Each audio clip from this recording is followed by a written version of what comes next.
Dans notre séquence décalage, Bibi Nasseri nous parle de Scarface. Bibi Nasseri est le grand frère de Sami Nasseri. Il aurait pu avoir l'itinéraire classique du petit voyou de banlieue qui tombe dans le grand banditisme. Il y échappera grâce au théâtre et à l'écriture. Avec le morceau « Est-ce qu'on peut ne pas aimer sa mère ?», il participe à la compilation de rap « Écoute la rue, Marianne », qui réunit, entre autres, Passy, Stomy Bugsy et Pete Bacardi. Des textes qui prennent le contre-pied de tous ceux qui prônent aujourd'hui la violence comme seule solution. La violence est ce qui domine dans Scarface, un film de Brian De Palma avec Al Pacino et Michelle Pfeiffer qui sort en DVD chez Universal Pictures Video.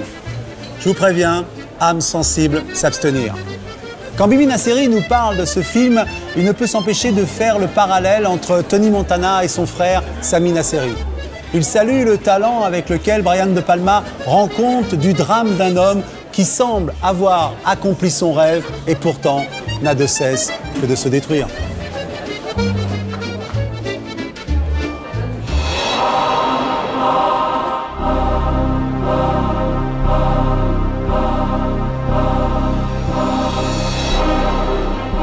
Ce sentiment du mec qui a tout, du mec qui est venu, je suis rien, je veux faire du cinéma ou je veux être le baron de la drogue, je veux être le numéro 1 de la drogue ou je veux être une star.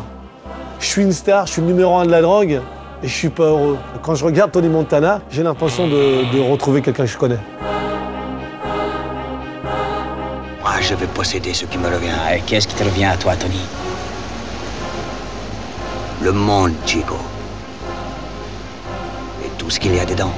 Scarface, un film de Brian De Palma avec Al Pacino, Michelle Pfeiffer, et sorti en 83. C'est une histoire universelle, l'histoire de l'immigré qui arrive dans un pays et qui fait des boulots de merde. Sauf que là, on tombe sur un mec qui a beaucoup d'ambition. Putain de... J'ai des mains faites pour l'or, elles sont dans la merde. Le lieutenant d'un gros caïd de la mafia lui propose un premier boulot. Dans cette première opération, ils vont récupérer de la cam, ça tourne mal. Mais là, Tony Montana nous montre un autre trait de son caractère, c'est qu'il préfère crever plutôt que baisser la tête. Tu me le files, le liquide? Où est-ce que j'ai tué ton frère avant de te tuer toi? Essaie un peu de coller ta gueule au fond du cul. C'est le calibre qu'il faut. Mais lui, tout ce qu'il a vu là-dedans, c'est qu'on a réussi le boulot, on va aller voir le taulier. Maintenant, il faut que tu nous donnes du vrai boulot. Et là, maintenant, il faut que tu nous fasses gagner la vraie thune. J'ai tété la rue. Je me fais plein de bonnes relations. Si j'ai la femme qu'il faut, rien ne peut m'abattre. Tony Montana a peut-être un charisme, mais aussi c'est un homme d'action. C'est un homme qui va au feu.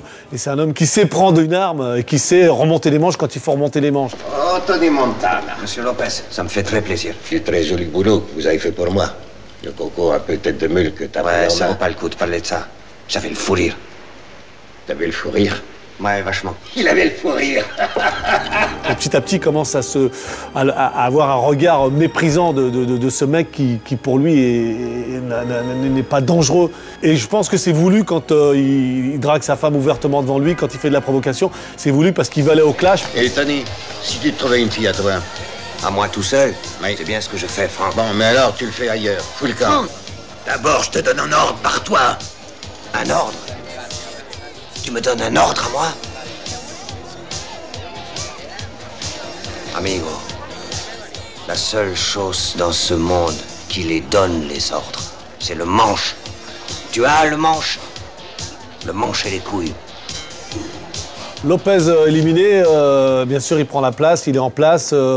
C'est un vrai taulier. Le rêve américain touche à son but pour lui, puisqu'il est riche. Son banquier lui déroule tapis rouge. Il a épousé la femme rêvée, l'américaine type, mais il s'aperçoit qu'en fait, derrière tout ça, c'est le miroir aux alouettes. Tu veux que je brosse ton portrait, Tony? T'es qu'un émigrant, un espingouin. T'es milliardaire, mais tu ne sais pas parler d'autre chose que Ah, la ferme, qu'est-ce que tu me traites d'espingouin? Et sans arrêt, tu dis que tu l'as dans le cul. Restez pas devant la télé, je vois creuse un rien. trou dans ton jardin, fous tout dedans et liquide. À force de travail, j'ai eu ça. Faudrait pas l'oublier. Il a épousé une toxicomane qui ne peut pas avoir d'enfant et qui, bien qu'elle ait un nouveau mari, une nouvelle vie, n'est pas heureuse. Ouais. La première fois que vous voyez un mauvais garçon flingué comme ça, attention. Attention. Première arrestation pour des grosses quantités de pognon dont on sait que c'est issu de la cam. Tu n'as rien contre moi. Tu le sais et ça, je le sais. J'ai fait le compte des billets, c'est tout. Tu veux me faire perdre mon temps, ok. J'alerte mon avocat.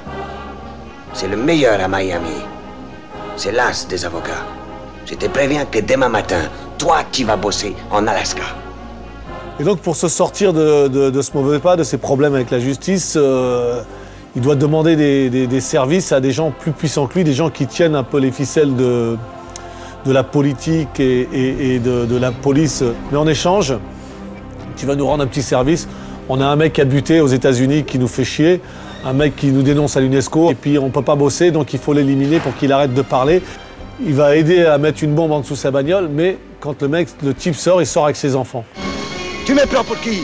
Tu crois que je vais tuer tes gosses et leur mère? Mon cul! Je fais pas ce genre de saloperies! C'est toi pourri qui va crever! Et lui, qu'est-ce qu'il fait? Il bute le mec, mais il se met Sosa à dos. Les types de Sosa viennent l'attaquer. Moi, je suis Tony Montana! Vous baisez avec moi! Avec moi, les champions! Et alors? Je suis toujours là, hein? Vas-y! Je me l'enfile, ta balle de merde! T'es là avec ta grosse balle, et puis je me la carte ta balle à la con! Crash!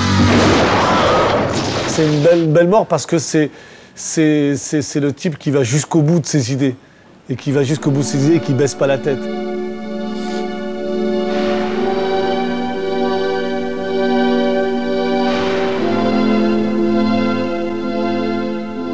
on nous a reproché dans Banlieue 13 d'avoir utilisé, pour la fin du méchant, d'avoir utilisé ça. Mais nous, avec Besson, quand on a écrit le scénario, c'était justement un clin d'œil parce que c'était un beau film. D'ailleurs, il l'a repris dans Taxi 4. Quand je pense à Tony Montana, je suis obligé de penser à mon frangin, à ses souffrances, à ses démons, au regard des autres, et lui à son attitude où il se fait souffrir, à presque un suicide, parce qu'il n'est pas heureux. On pourrait se dire, ce mec, il a tout, il est beau, il a du pognon, il a le succès, et il n'est pas heureux.